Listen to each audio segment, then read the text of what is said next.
Hola amigos, bienvenidos una vez más a nuestro programa Protagonistas de la Biblia. Soy Luz Wellmans. Bueno, hoy tenemos un programa muy especial y sobre todo tenemos a un invitado muy especial porque estamos empezando la Semana Santa. Hoy es Domingo de Ramos e incluso aquí tengo mi ramo que me dieron aquí en la congregación, a la iglesia bautista a la que yo voy. Y pensé que era muy importante ahora hablar sobre el personaje que va a ser el protagonista de esta semana. Tengo que confesarles que es un programa que he estudiado, que he pensado mucho, y es un personaje al que siempre me ha dado miedo invitarlo, porque es tan maravilloso que uno se va a quedar corto y que nunca podré, y creo que difícilmente cualquier ser humano puede estar a la altura para realmente contar quién es este personaje y ser fiel a todo lo que se puede decir de este personaje. Pero traté de hacer un pequeño resumen, digo pequeño, aunque creo que el programa va a salir un poco largo, les pido que me tengan un poco de paciencia, pero traté de hacer un resumen de este personaje y espero que al final del programa, con todo este resumen que he hecho y con todo lo que podemos contar de él, pues si ya estamos nosotros, si somos creyentes y ya le hemos entregado la vida a él, pues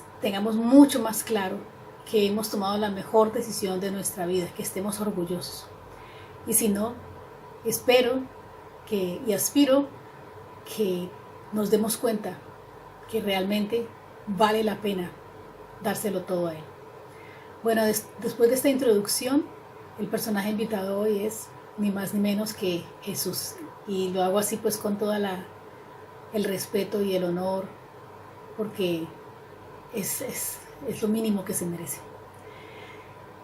Me da nervios hablar, como les comento, de este personaje, pero voy a tratar de empezar a abordarlo de una manera sencilla y obviamente con mis notas. Como les digo, por favor ténganme paciencia, tengo aquí el computador, tengo la Biblia, en el computador tengo varias páginas abiertas, tengo mi cuaderno.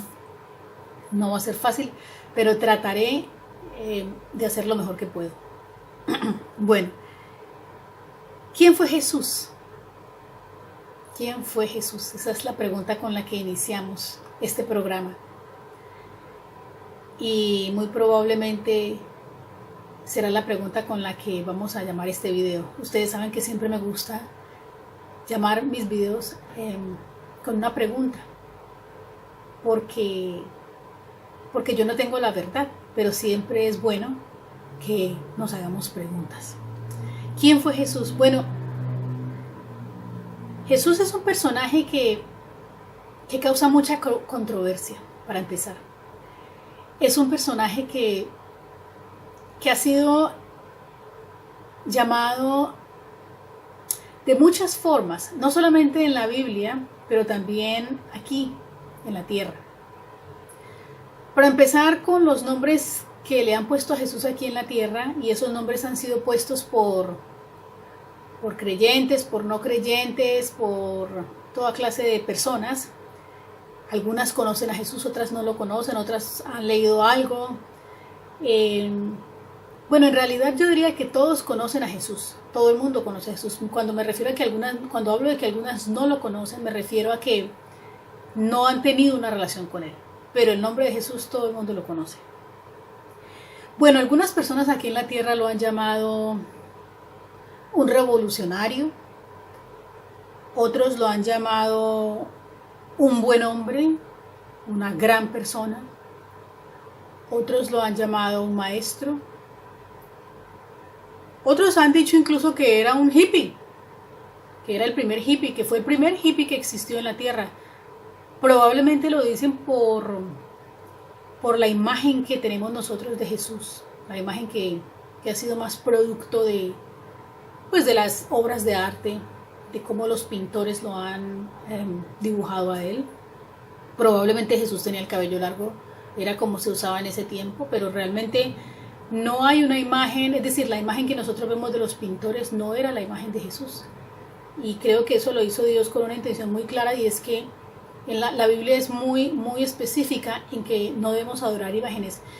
Y Dios en su sabiduría sabía que si nosotros teníamos una imagen de Jesús, que así mismo sería la imagen de Dios, porque sabemos que Jesús, Dios y el Espíritu Santo son uno mismo, uno solo.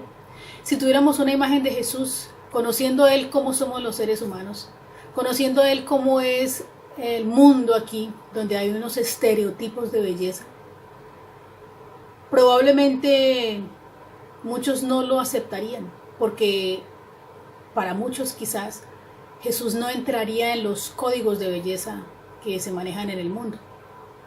Entonces, por eso pienso que fue un acto de gran sabiduría de Dios, que nosotros realmente no tengamos una imagen precisa de cómo era la fisonomía de Jesús.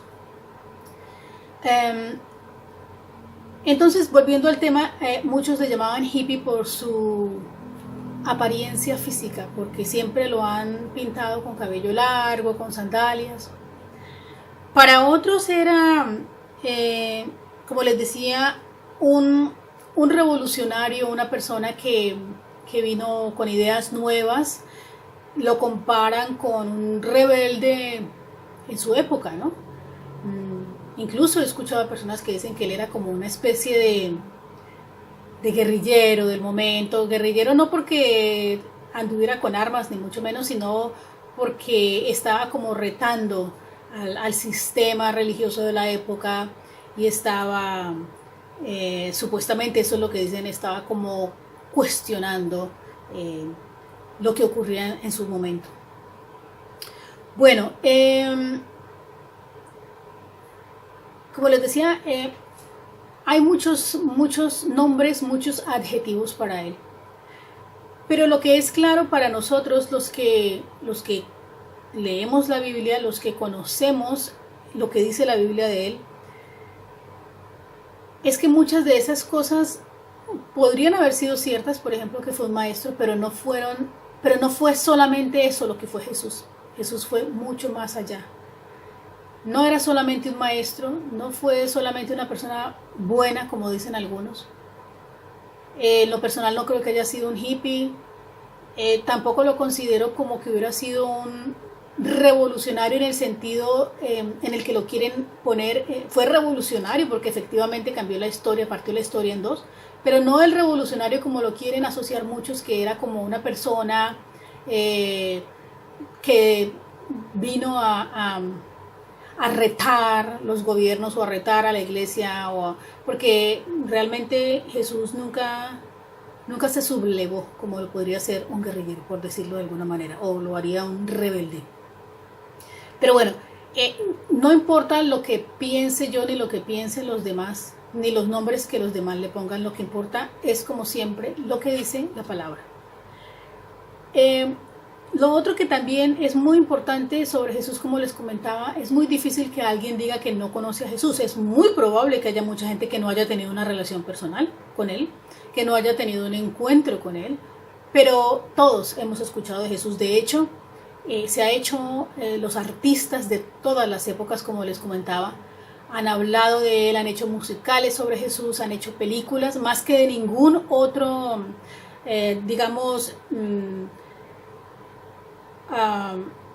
símbolo, o más que otro representante de otras creencias. O sea, de Jesús se ha hablado más que de Buda, que de Mohammed, que de todos los que pudieran haber.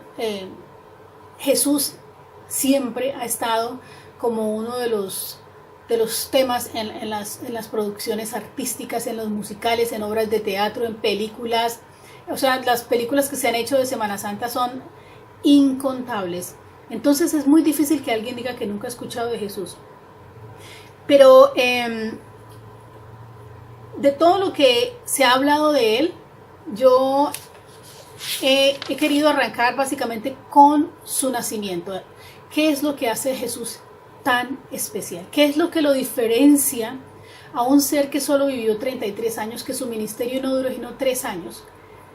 ¿Cómo hizo este hombre para cambiar la historia en un tiempo tan corto? Porque, como les digo, su ministerio no fueron sino 3 años.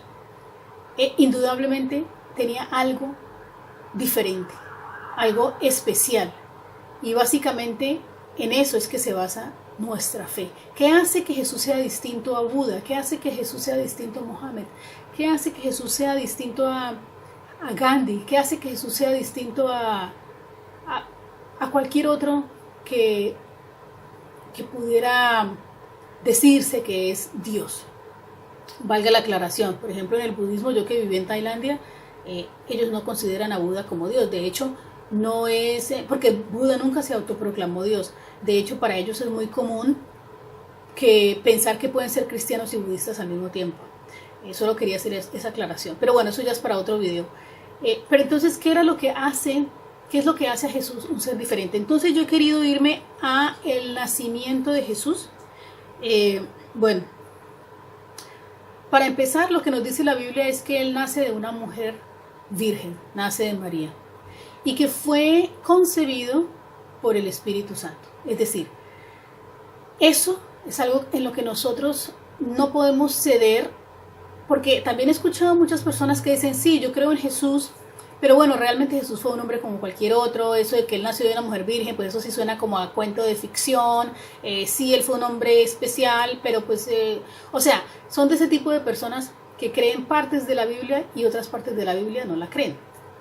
Pero si nosotros hacemos concesiones con el nacimiento de Jesús, básicamente nuestra fe quedaría sin piso.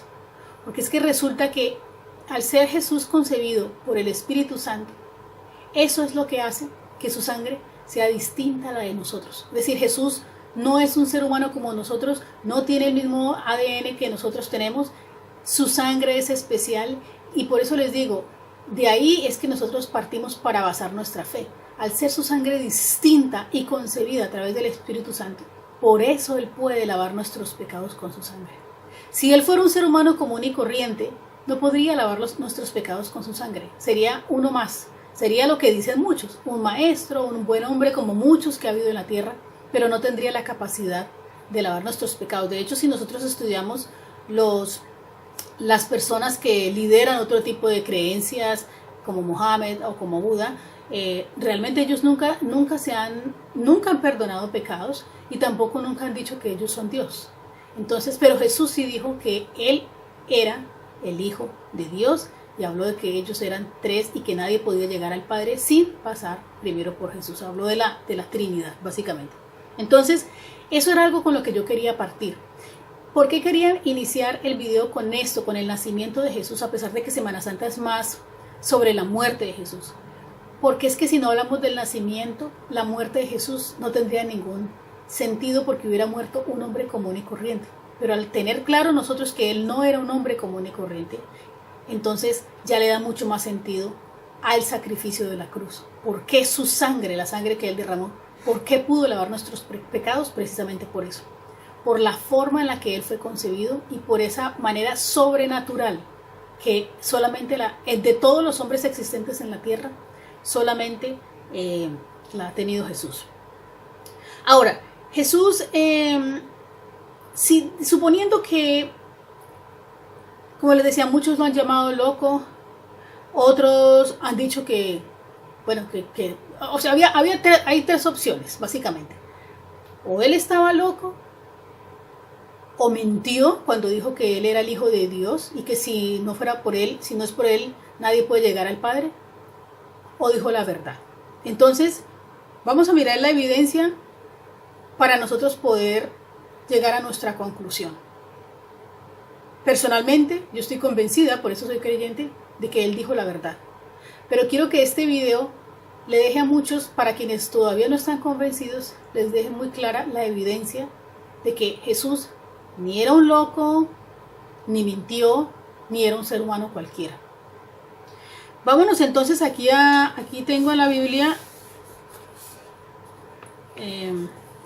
donde nos habla de esa concepción sobrenatural. Vamos a Isaías. Les invito que si ustedes tienen la Biblia vayan conmigo.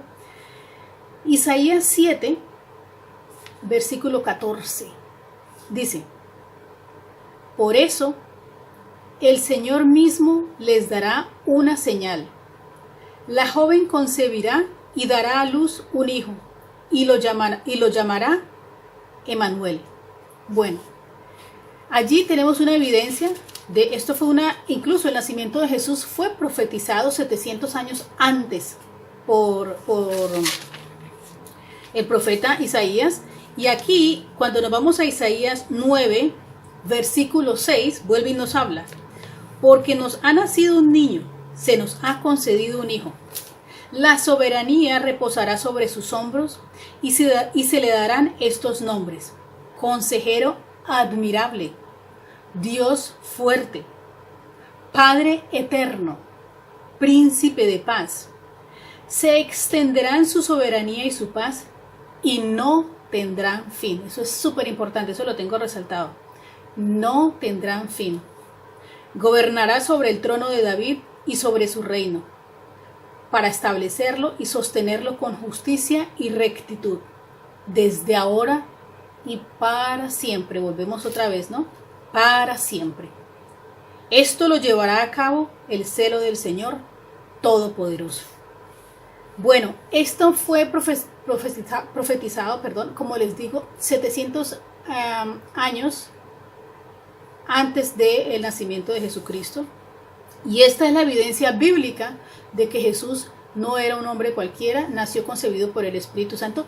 Y que no se confunda eso, porque hay muchos otros creyentes también que piensan que Él fue concebido por el Espíritu Santo, pero que María también. No, María fue una mujer común y corriente. María fue una mujer como tú, como yo, como cualquier mujer que me esté escuchando.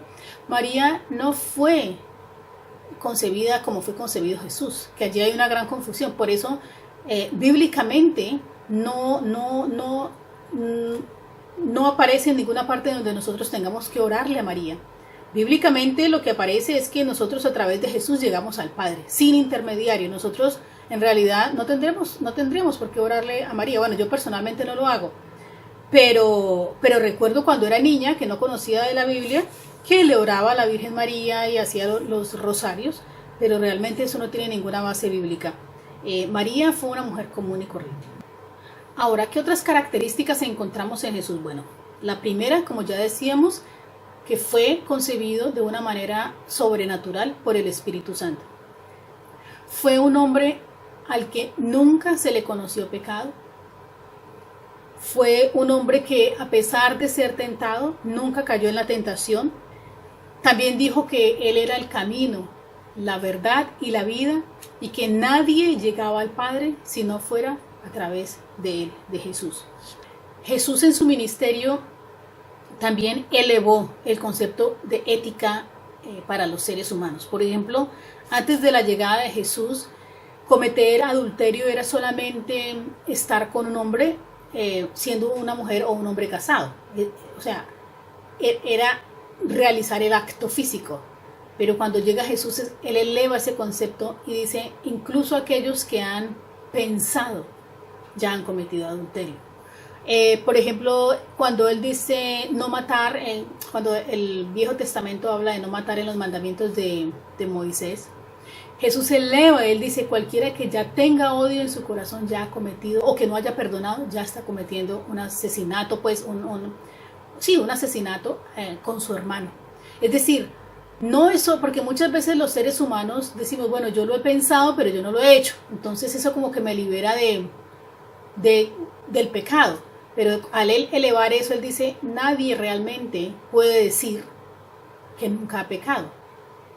Recordemos la historia de la mujer que fue encontrada en acto de adulterio en la Biblia y que iba a ser apedreada, y que Jesús dice, si aquel que no haya cometido pecado que tire la primera piedra. Si Jesús no eleva los estándares, probablemente muchos hubieran tirado la primera piedra porque hubieran dicho, bueno, yo nunca he cometido el acto físico como tal. Pero al Él decir solo con haberlo pensado ya has cometido adulterio, lo que nos está diciendo es que todos hemos pecado. Entonces ahí vemos que obviamente todos se retiran. No quiere decir que todos habían cometido el acto de adulterio, como les digo, de manera física, pero sí habían deseado, sí lo habían pensado y sí habían sido tentados. Entonces, otro ejemplo, el de perdonar. El de perdonar antes en el Viejo Testamento era ojo por ojo, ¿cierto? Pues tú me la haces, yo te la hago y así, o sea, y era válido, era como funcionaba en esa época. Pero cuando Jesús dice que perdonar 7 veces, 767 veces, creo que dice, no recuerdo bien el número, pero Él sube el estándar. Y ese es, precisamente por eso Jesús cambió la historia, porque Él llega con una manera, la lógica de Jesús no es la lógica del mundo, nuestra lógica, volvemos a lo mismo, es tú me la haces y yo me la tengo que cobrar, yo tomo mi venganza, pero Jesús dice, no, pon la otra mejilla. Jesús habla de, no pienses en venganza, piensa en perdonar.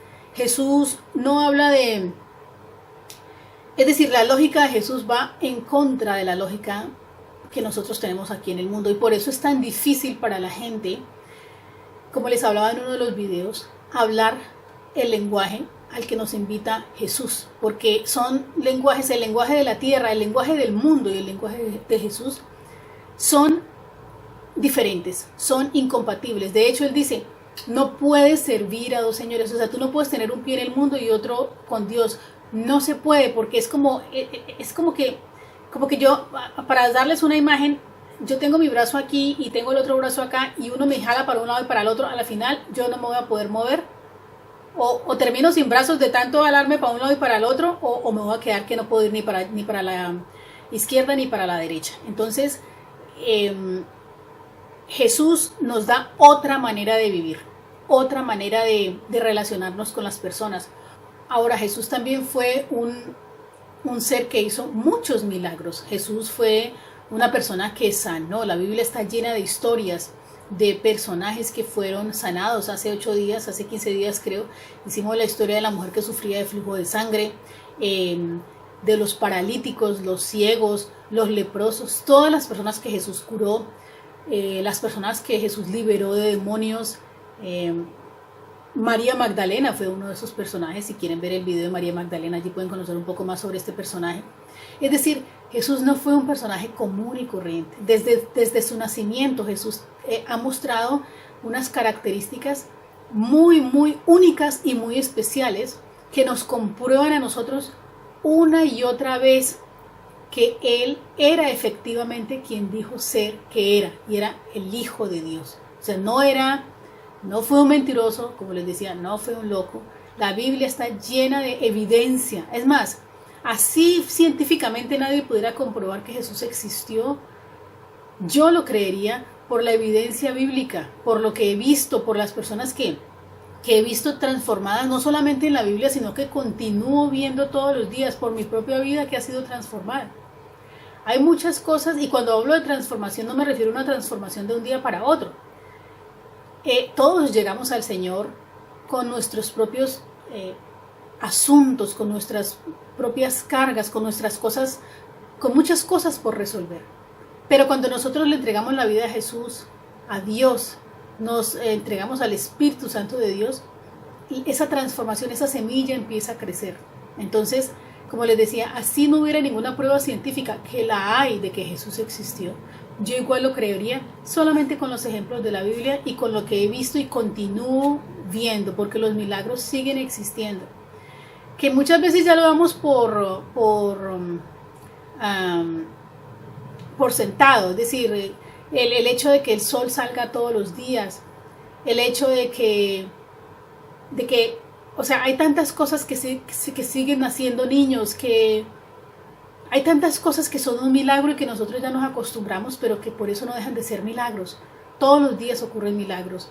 El milagro de las estaciones, por ejemplo. Aquí yo camino todos los días y a mí me encanta ver cuando salen las flores, ahora que estamos en primavera. Eso es un milagro. Después, y todo perfecto. Eso no lo puede construir un ser humano, eso solamente lo puede construir Dios, un ser que puede crear, que ese ser todopoderoso, como lo llama la Biblia. Entonces, para mí, los milagros siguen existiendo. Todavía siguen existiendo personas que han sanado de manera milagrosa. Ya no tenemos a Jesús caminando entre nosotros de manera física, pero, es decir, como antes que él caminaba y sanaba y a los muertos los revivía, ya no lo tenemos, pero lo tenemos en espíritu. Lo tenemos en espíritu, y yo sí sigo viendo milagros. He visto gente que ha sanado de manera milagrosa. Veo los milagros de la naturaleza todos los días. Veo los milagros en mi propia vida.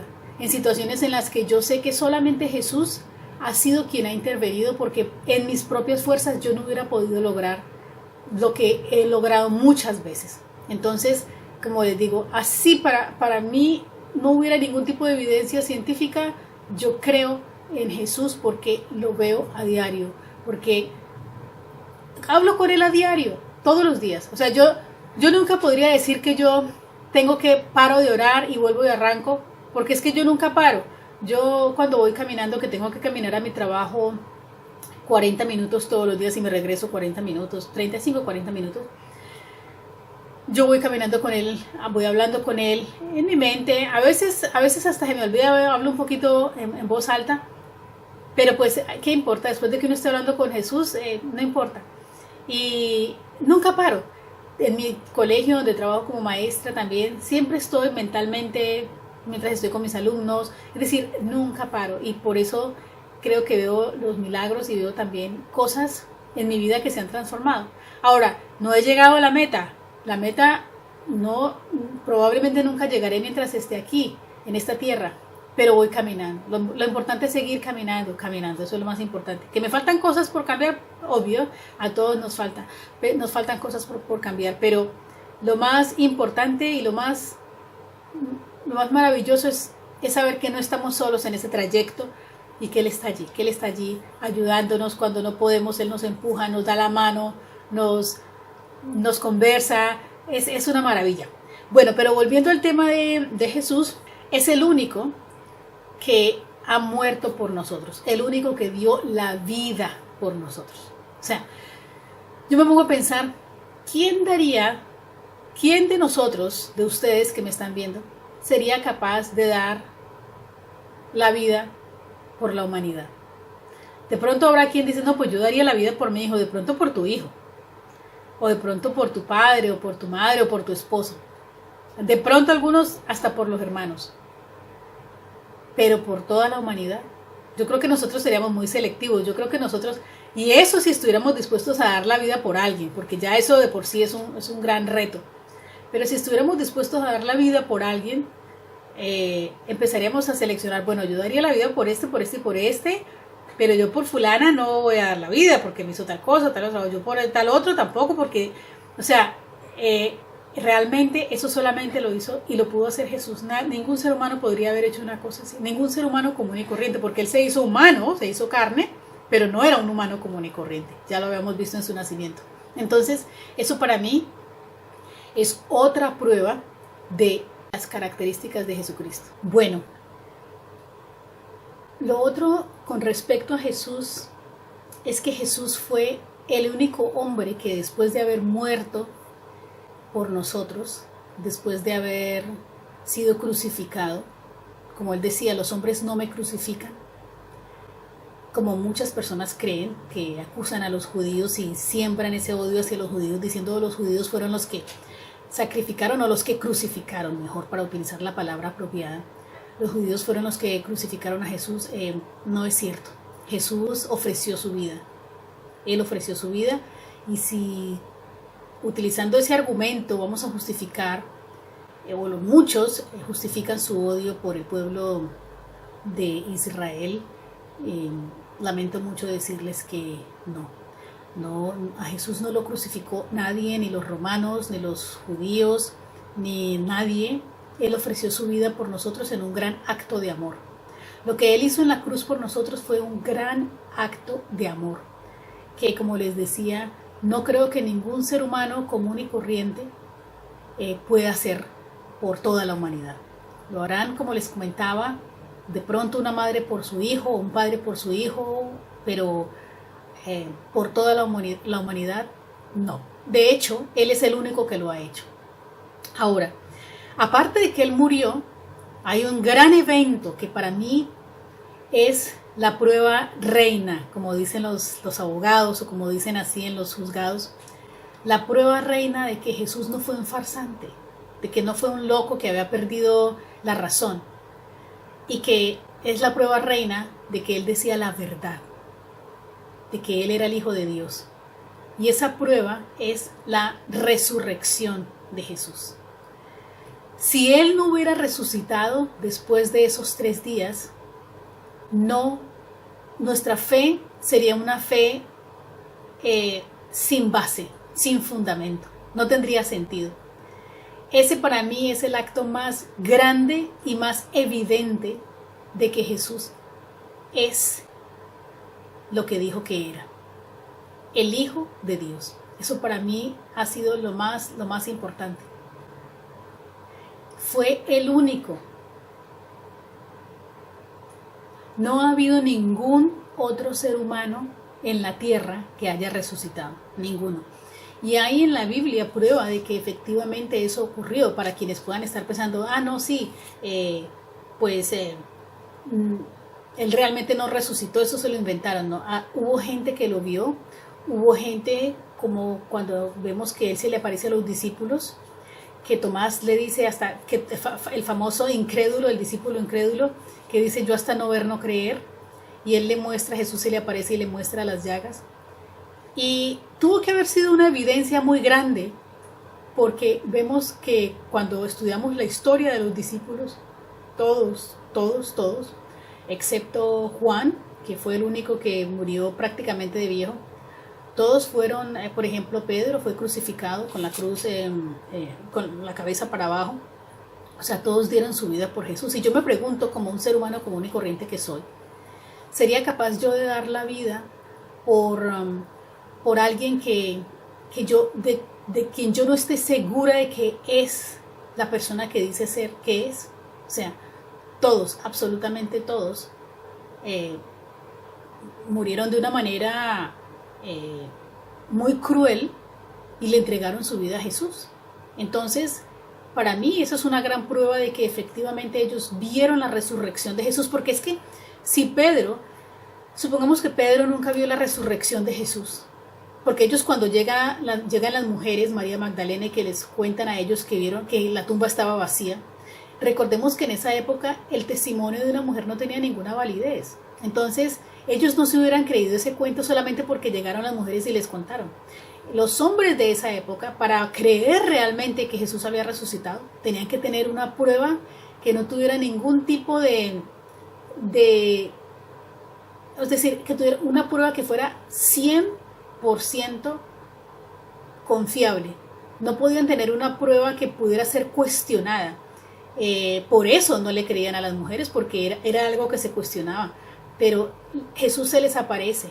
O sea, esa es la prueba que hace que estos discípulos, después de que Jesús ya se va, definitivamente, que estos discípulos por el resto de sus vidas, es que ellos no siguieron hablando del Evangelio por 1 año después de que Jesús se fue, ni 5 años, y después se volvieron a hacer lo que fueran pescadores o a recaudar impuestos. No, ellos entregaron su vida entera. Para uno como ser humano, de verdad, entregar su vida entera a algo es porque tú has tenido que ver una prueba infalible. Es imposible que uno esté dispuesto a morir en la cruz con la cabeza para abajo, y apedreado o como fuera, por algo que uno tiene que estar absolutamente seguro de que efectivamente Jesús, en el caso de los apóstoles, tenían que haber estado seguros de que efectivamente Jesús era quien él dijo que era, básicamente. Entonces, para mí, el hecho de que los apóstoles que seguían a Jesús hayan continuado y hayan muerto de la manera en la que murieron, es una evidencia más.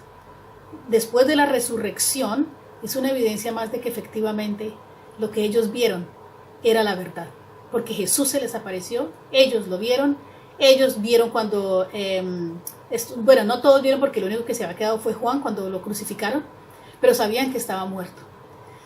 Y eso para mí es una gran prueba, eso para mí no tiene ningún tipo de cuestionamiento, y como les digo, si no hubiera resurrección, nuestra fe sería vana, no tendría sentido, y creo que por eso no han podido, por más que muchos han querido destruir la fe en Jesucristo, el enemigo que está buscando todo tipo de confusiones, de mentiras, no ha podido. Y la palabra es clara, la palabra dice que todo pasará menos esto, menos la palabra del Señor. Porque la verdad a la final siempre termina ganando. Es imposible, la pueden encubrir por un tiempo, pero la verdad siempre va a salir a flote. Y pase lo que pase, incluso vemos por ejemplo en países donde está prohibido leer la Biblia, como en China y en muchos otros países donde hay regímenes, está prohibido leer la Biblia y son los países donde más se producen Biblias, donde más se publican Biblias de manera escondida, donde más se congregan los cristianos y donde la comunidad cristiana está creciendo muchísimo. Por ejemplo, cuando yo viví en Tailandia, tuve un maestro, mi profesor bíblico, que era un americano, y él nos contaba que él vive en China y que la gente, para congregarse, porque obviamente ya eso está prohibido, tenían muchas veces que llegar uno a las 11 de la mañana, el otro llegaba por ahí a la 1, el otro llegaba por ahí a las 4, digamos una pareja o una familia, el otro llegaba por ahí a las 7, y así iban llegando poco a poco, y hacían el culto por ahí a las 12 de la noche, 1 de la mañana, cuando yo hubiera por lo menos 20 personas, porque no podían llegar todos al mismo tiempo, porque obviamente se hacía sospechoso. Entonces, volvemos a lo mismo. Entre más trate el enemigo de acabar con la palabra del Señor, pareciera que ocurre lo contrario.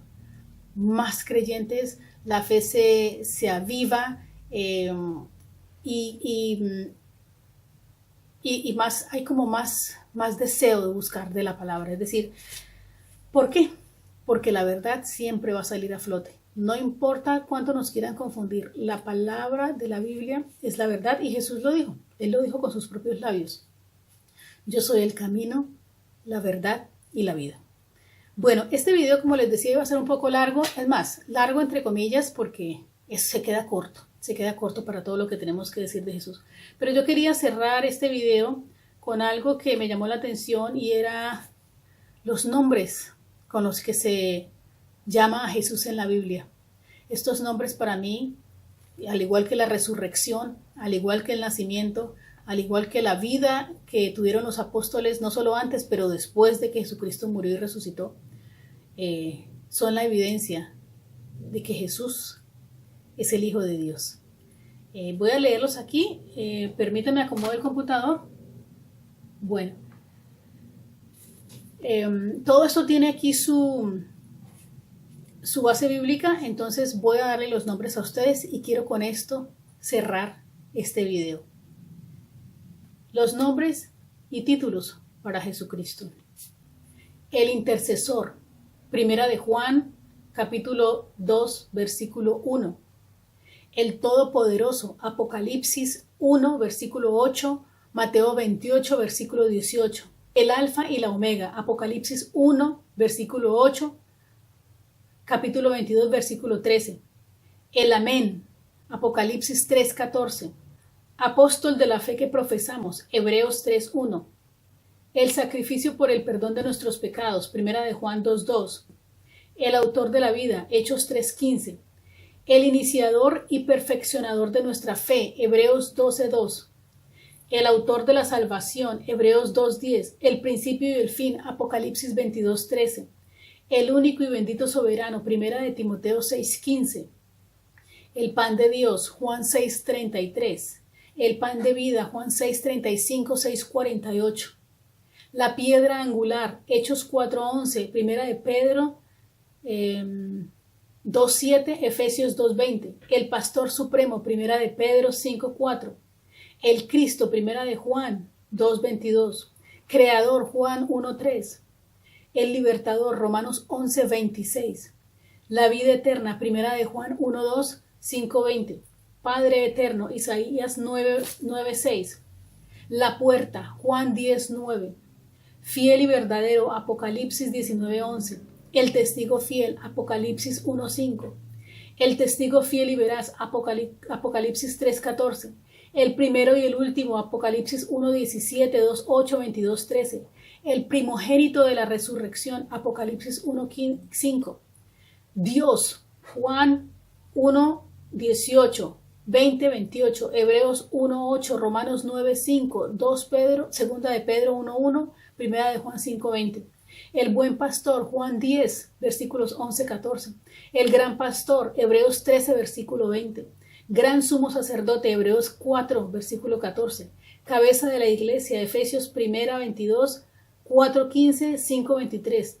Heredero de todos, Hebreos 1:2. sumo sacerdote, Hebreos 2:17, el verdadero, Apocalipsis 3:7, el santo, Hechos 3:14, esperanza, primera de Timoteo 1, la esperanza de gloria, Colosenses 1:27, poderoso Salvador, Lucas 1:69, yo soy, Juan 8:58, la imagen de Dios, segunda de Corintios 4:4, el Rey eterno, primera de Timoteo 1:17, el Rey de Israel, Juan 1:49, el Rey de los judíos, Mateo 27:11, Rey de reyes, primera de Timoteo 6:15, Apocalipsis 19:16, Rey de los siglos, Apocalipsis 15:3, el Cordero, Apocalipsis 13:8, el Cordero de Dios, Juan 1:29, Cordero sin mancha y sin defecto, primera de Pedro 1:19, el último Adán, primera de Corintios 15:45, la vida, Juan 14:6, Colosenses 3:4,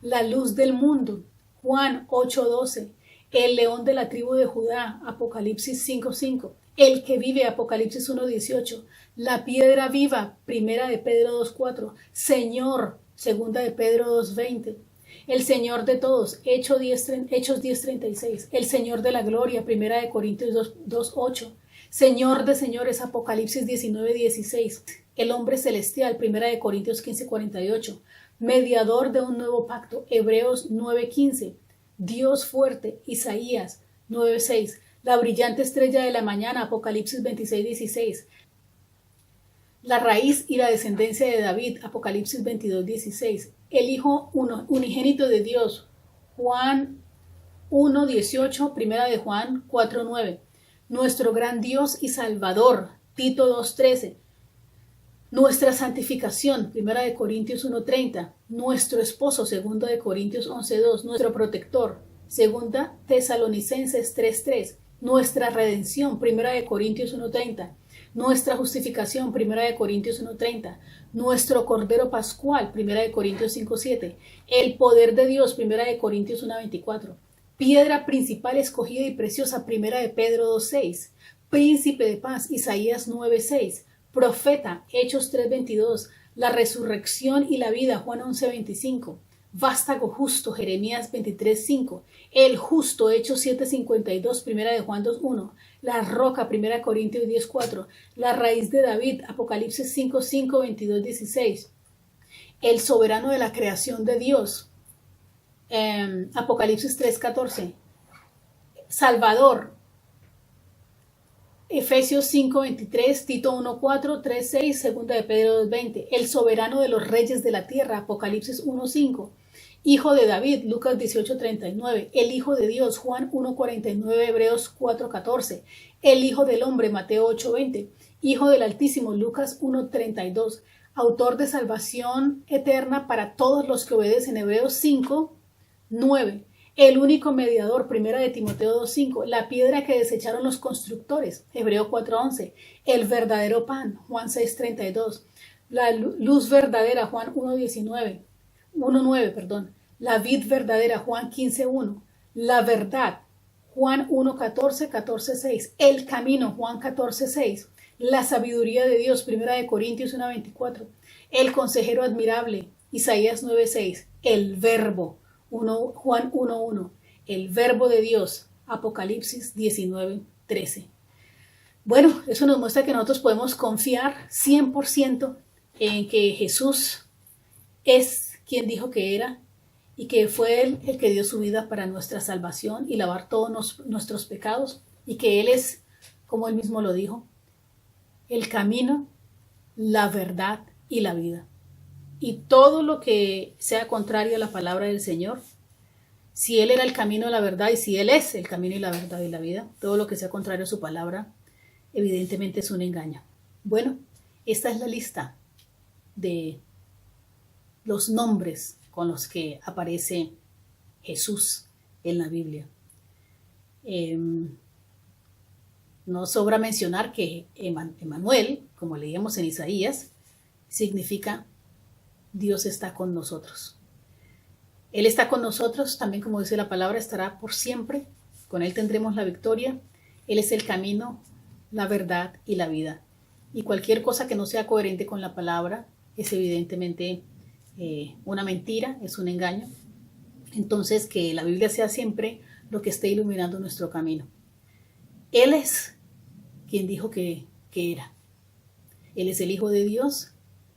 Él fue el que derramó su sangre por nosotros, el que resucitó y el que todavía continúa guiándonos, ayudándonos, el que nos sigue dando la provisión, el que nos sigue dando la vida, básicamente. Espero que este corto video les haya gustado y les deseo lo mejor ahora en Semana Santa. Como les decía, espero que las personas que, si alguien tenía alguna duda, pues con todas estas citas bíblicas que he dado y con la historia del nacimiento y de la muerte y de todo lo que hizo Jesús por nosotros, por lo menos, no que tomen mi palabra, pero que por lo menos les haya quedado la inquietud para que busquen en la Biblia y encuentren ellos también esa relación personal con Jesús. Un abrazo y que tengan una feliz Semana Santa. Gracias.